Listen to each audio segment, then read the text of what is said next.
जय महाकाल। आद्यकारी शक्ति साधना केंद्र में आपका स्वागत है।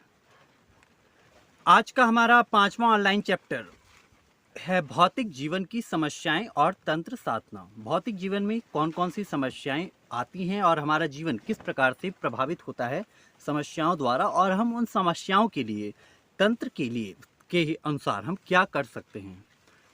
तो सबसे पहले आपको ये बात समझनी होगी कि आपके जीवन में जो कष्ट आ रहे हैं इनका कारण ग्रह हैं, आपके प्रारब्ध हैं, और तीसरा आपके संचित कर्म हैं। ठीक है, सबसे पहले विषय हम इस बात पे जाते हैं कि ग्रह पे। तो ग्रह के समक्ष एक तांत्रिक क्या करेगा, तांत्रिक के पास क्या विकल्प है कि वो ग्रह का प्रतिकार किस ढंग से करेगा। देखिए, जहां तक ज्योतिष का प्रश्न है, ज्योतिष कुछ निश्चित सिद्धांतों पे कार्य करता है, लेकिन तंत्र की क्षमताएं उससे कहीं दूसरे तरीके से उस ढंग को करती हैं। किसी उदाहरण लेते हैं कि आपको मंगल ग्रह आपके जीवन में समस्या दे रहा है। मंगल ग्रह के कारण आपके जीवन में समस्याएं आ रही हैं। ठीक है, अब मंगल ग्रह आपको क्या क्या समस्याएं देगा, ज्यादा से ज्यादा। अब मैं तांत्रिक के नजरिए से बात करता हूं यहां हम थोड़ी देर के लिए। बस हमें एक बात ये समझ लेनी है कि जैसे आपने ये कहा ना कि मंगल ग्रह आपको कष्ट दे रहा है, यह आप बात आपको कोई भी ज्योतिषी बता दे या खुद आप अपनी कुंडली को समझ सके, अथवा किसी भी आप गुरु से या हमारी संस्था से आप अपने ग्रहों को समझ सकते हैं। अगर मंगल ग्रह कष्ट दे रहा है तो अब हमारे लिए वो एज ए प्लेनेट हम उसे कॉन्सिडर नहीं करेंगे, क्योंकि अब वो हमारा एक एनिमी हो गया। अब एनिमी के साथ आपको क्या रिलेशन बनाना चाहिए, दो तरीके हैं। या तो आप उस एनिमी के साथ संधि करते हैं, या फिर आप उस एनिमी को हरा देते हैं, पराजित कर देते हैं। अब ये सारी बातें मैं आपको एक उदाहरण के तौर में मंगल ग्रह और इत्यादि कुछ ग्रहों को संदर्भ में बता रहा हूँ। अब क्या करना है आपको कि मंगल ग्रह के समय में एक अगर ज्योतिषी से आप पूछेंगे, एक लाल किताब ज्योतिषी होगा, तो आपको बताएगा कि इसमें गुड़ और चने का दान करो, तंदूरी रोटी खिलाओ कुत्ते को, मूंगा पहनो, ये उतारा करो, वो उतारा करो, 10 बातें होंगी। लेकिन तंत्र के नजरिए से आप क्या करेंगे। पहला, आप तांत्रोक्त मंत्र, जितने भी ग्रहों के तांत्रोक्त मंत्र हैं, जैसे तांत्रोक्त मंत्र जैसा कि मैं पहले बता चुका हूं, जिनमें कुछ बीजों का प्रयोग होता है, उनमें तांत्रिक मंत्रों के माध्यम से हम जिन क्रियाओं को करते हैं तांत्रोक्त मंत्र, जैसे ओम प्राम प्रीम प्रौम सह शनैश्चराय नमः, ओम क्राम क्रीम क्रौम सह भौमाय नमः, ओम ग्राम ग्रीम ग्रौम सह बुधाय नमः, ओम द्राम द्रीम द्रौम सह शुक्राय नमः, ओम स्त्राम स्त्रीम स्त्रौम सह केतवे नमः। इस प्रकार के मंत्र जो तांत्रोक्त ग्रहों के मंत्र हैं। मंगल ग्रह के संदर्भ में हम बात करें तो यहाँ एक विकल्प ये हो सकता है कि मैं मंगल ग्रह को प्रसन्न करूं अपनी मंत्र शक्ति से, अपनी स्त्रोत शक्ति से। इसके लिए मैं नवग्रह स्त्रोत का पाठ कर सकता हूं, विशेषकर इनके पौराणिक मंत्र। धरणी गर्भ संभूतम विद्युत कांति स्मम प्रभम कुमारम शक्तिहस्तम तम मंगलम प्रणमाम्यहम। जैसे बुद्ध है तो प्रियंगु कलिका श्यामम रूपेणामम प्रतिम बुधम सौम्यम सौम्य गुणोपेतम तम बुधम प्रणमाम्यहम इत्यादि माध्यम से हम इन्हें प्रसन्न कर सकते हैं। दूसरा क्रिया है कि हम तांत्रोक्त विद्या के माध्यम से इन पे प्रभाव करेंगे। आपको एक बात समझनी होगी, मंगल क्या करता है, सडन अटैक। मंगल का एक नेचर है, मंगल और शनि के अटैक करने में अंतर है। शनि जो भी आपके ऊपर अटैक करेगा वो धीरे धीरे करेगा, जो होगा शनि की प्रतिक्रिया एकाएक नहीं होगी। लेकिन मंगल सडन अटैक करवाएगा, ट्रक से आपका एक्सीडेंट करवा देगा, सीढ़ी से आप गिर जाएंगे, सिर फट जाएगा, आपके भाई का हाथ टूट जाएगा, कोई इस प्रकार की समस्याएं मंगल और केतु करवाते हैं। अब अगर यही बात होनी है कि मेरे ऊपर एक सडन अटैक होना है, तो एक तांत्रिक होने के नजरिए से मैं किस ढंग से अपनी विद्या का प्रयोग कर सकता हूं। तो मुझे क्या करना है, पहला, मंगल को नियंत्रित करने वाला मंत्र क्रीम बीज। क्रीम बीज माँ काली का, भद्रकाली का बीज, ये अकाल मृत्यु को टालने वाली हैं। क्राम बीज कात्यायनी का और उग्र मंत्रों में, क्योंकि कात्यायनी माँ दुर्गा, कात्यायनी का माँ दुर्गा का 6वां स्वरूप कात्यायनी धूमावती महाविद्या के साथ चलता है।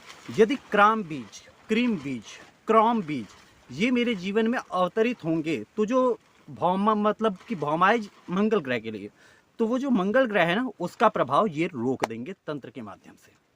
न मुझे पन्ना मूंगा पहनने की जरूरत है, न मुझे गुड़ चने केले खिलाने की जरूरत है, न मुझे कुछ करने की जरूरत है। ये मंगल ग्रह के प्रभाव को काट देंगे अगर मैं सही ढंग से मांत्रिक जाप करूंगा तो। दूसरा तरीका क्या है, जो मैं सबसे सटीक मानता हूं कि शत्रु पे आघात कर देना, प्रहार कर देना।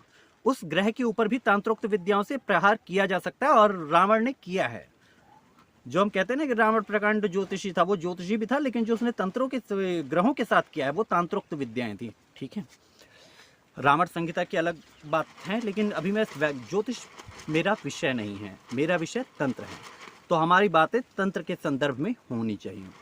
अब क्या करना है आपको, मंगल ग्रह का कारक ग्रह हम किसे मानते हैं? वीरभद्र। अगर मेरे दृष्टिकोण से पूछोगे कि मार्स प्लेनेट को कंट्रोल करने वाला देवता कौन है, उसे बनाने वाला कौन है, तो देवताओं ग्रहों के ना एक स्थूल स्वरूप है, एक सूक्ष्म स्वरूप है। मंगल ग्रह जो पूरा प्लेनेट आपको दिखाई देता है सौरमंडल के चित्रों में, वो प्लेनेट उसका एक स्थूल स्वरूप है। ये भूमि, धरती, ये पृथ्वी का, जिसे हम अर्थ कहते हैं, ये अर्थ का एक स्थूल स्वरूप है।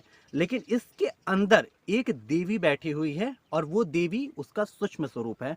और उस देवी के लिए हम जब कहते हैं ओम पृथ्वी त्वया धृता लोका देवी त्वं विष्णु नाम धृता त्वं च धारय माम देवी पवित्रम कुरु चाशनम ओम आधार शक्ति कमलाशनाय पृथ्वी देव्य वसुंधरे नमो नमः।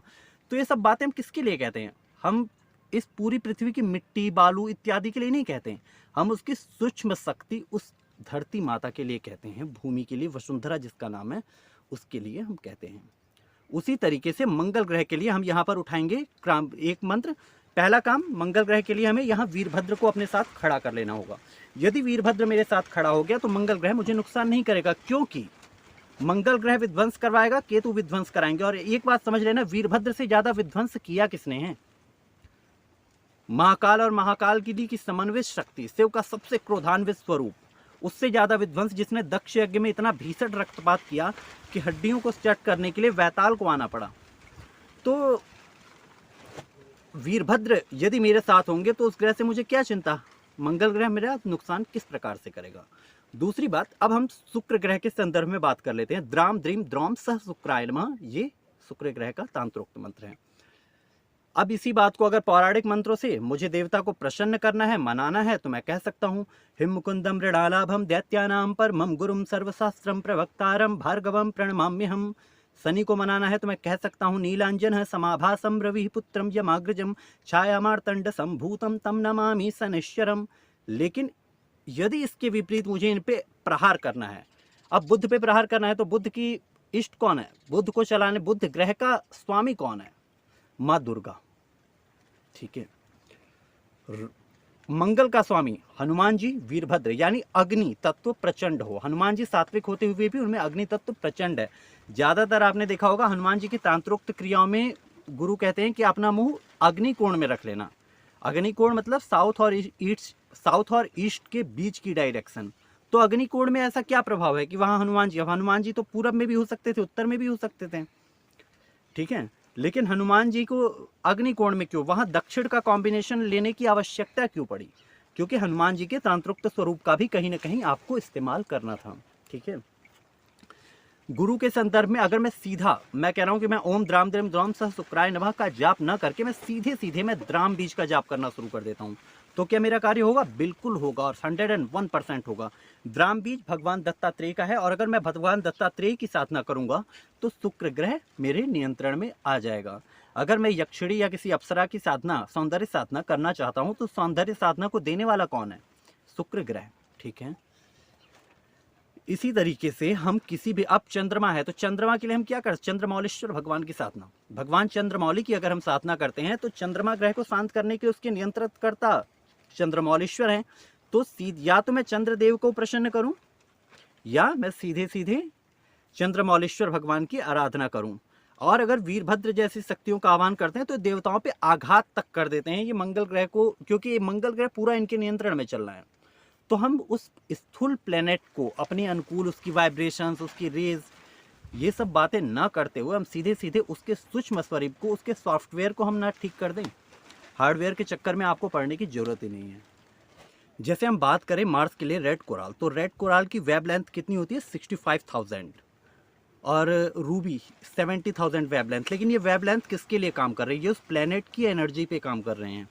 इनका उसके सूक्ष्म देवता से कोई विशेष लेना देना नहीं है। हाँ, लेना देना इस कारक से है कि उस देवता को वो चीज़ पसंद होती है। जैसे लक्ष्मी माता को शंख पसंद है, कौड़ी पसंद है, उसी तरीके से बृहस्पति को केला पसंद है, केले का पेड़, केला ये बृहस्पति को पसंद है, हल्दी पसंद है।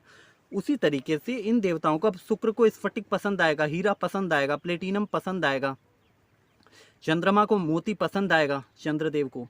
लेकिन भगवान शिव को तो इससे कोई मतलब नहीं है। भगवान शिव को दूध से अभिषेक हो जाएगा, उन्हें दूध से काम चल जाएगा, और दूध चंद्रमा का कारक है। तो हम शिव को दूध चढ़ा दें या चंद्रमा को हम प्रसन्न कर लें उसके मंत्रों से। उनके मंत्रों की संख्या किस ग्रह की कितनी होनी चाहिए, ये बात थोड़ा एक अलग विषय है, जिस पे हम कभी भविष्य में इस विषय पर व्यक्तिगत रूप से इस पे एक अलग वीडियो पे चर्चा करेंगे। तो इन बातों को समझ के हम सीधा सीधा उस ग्रह को नियंत्रित कर लेंगे। दूसरा चीज ये है कि आपके प्रारब्धवश कई बार हमारा प्रारब्ध हमें दंडित कर रहा होता है। उदाहरण के लिए किसी ने पिछले जन्म में किसी का खेत जला दिया, इस जन्म में उसको वो दरिद्रता भोग रहा है, या भगवान के नाम पे उसने चंदा इकट्ठा किया और चंदे का सारा पैसा वो खा जाता है, इस जन्म में वो दरिद्रता भुगतेगा। भगवान के मंदिर में किसी ने चोरी की और चोरी करके अब उसका जन्म होता है, तो अब उसके लिए एक अटल दरिद्रता भगवान ने लिख दी है। उस समय में उसकी कोई चीज़ हेल्प नहीं करेगी सिवाय एक बात की, किसी दिव्य पुरुष की शक्ति, वो अपनी शक्ति से अपने भाग्य का तेज दे के आपको सपोर्ट कर दे, या आप इतनी ज़्यादा साधना, इतनी तप अपना बढ़ा लें कि आपके प्रारब्ध कर्मों को 4 कदम पीछे ढकेल दें। और ये पॉसिबल है अगर गायत्री साधना उच्च कोटि के कर जाए, पंचाग्नि विद्या इत्यादि विद्याओं का प्रयोग किया जाए, क्रिया योग इत्यादि का प्रयोग किया जाए, तो काफ़ी हद तक प्रारब्ध को ढकेल करके पीछे कर देते हैं। तीसरी तरीके आपके संचित कर्म। अब देखिए, जहां आप एक तरफ से देवताओं का सपोर्ट चाहते हैं, वहां कहीं ना कहीं आपको अपने कर्मों को सुधारना पड़ेगा, अपनी लीक पे आपको सटीक ढंग से चलना पड़ेगा, आपकी मेहनत भी उसी अनुपात में होनी चाहिए। तो आपका संचित कर्म, या फिजिकल वर्क करके करो, आप कनकधारा स्त्रोत पढ़ रहे हो तो ये भी एक संचित कर्म ही है। अगर आपने बजरंग बाण का 108 पाठ कर दिया तो कहीं ना कहीं ये मंगल ग्रह के प्रभाव को रोकेगा।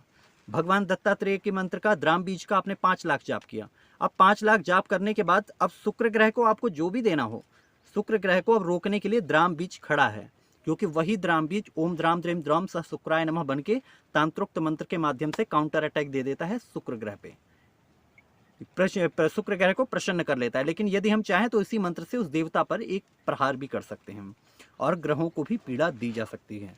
तंत्र शास्त्र तो यहाँ तक कहते हैं कि ग्रहों को मृत्यु भी दी जा सकती है। शायद आप मेरी बात पे हंसेंगे, लेकिन खैर वो एक अलग विषय है। ग्रहों को मृत्यु, उनके मृत्यु का अर्थ यहाँ क्या है ना, उनके सूक्ष्म शरीर को दंडित किया जा सकता है, भीषण तरीके से दंडित किया जा सकता है। क्रोध भैरव जैसे देवता हैं ही इसलिए, उनका और कोई काम ही नहीं है। उनका काम ही यही है यक्षिणी अप्सराओं को या इन ग्रहों को दंडित कर देना। बाकी अगले विषय में मिलते हैं। जय माता।